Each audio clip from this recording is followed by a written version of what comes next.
A new official portrait of President Kiir has been unveiled in Juba on Wednesday. The first Vice President, Dr. Riek Machar, who officiated the event, said the new portrait would replace the old portraits and pictures of President in all the offices and public places in the country. The launching of the President Kiir's new framed standard portrait was held at Freedom Hall in the presence of members of Presidency and senior government officials, diplomatic corps, and media fraternity.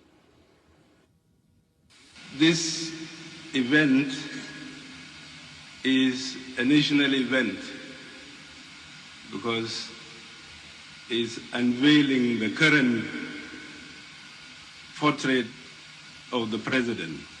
There's always one distinct picture or photograph or portrait of the head of the state, and for all the people to know, and also for the rest of the world to know.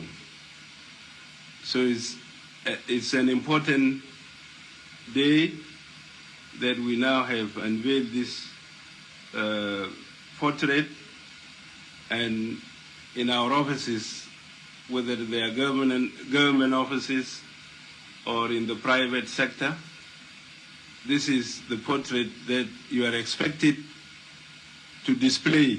But more importantly, there must be consistency throughout the whole country. We should have one picture known internally here in the whole country, regionally and internationally, so that the rest of you, as a citizen, you are allowed to have the portrait of your president in your sitting room, all right. But you must go to the right person to get that. And I think the press secretary has got the address and where you can go and get your copy, not from any type of studio that you go to and you say, I just need the picture of the president. On behalf of the press unit and indeed entire staff of the presidency, the purpose of today is to bring the portrait in alliance with reforms that His Excellency Salva Kiir had made. There's some changes that had happened within time. For example, the name of SPLA has changed to SSPDF. These are things we need to keep in terms of archives and history.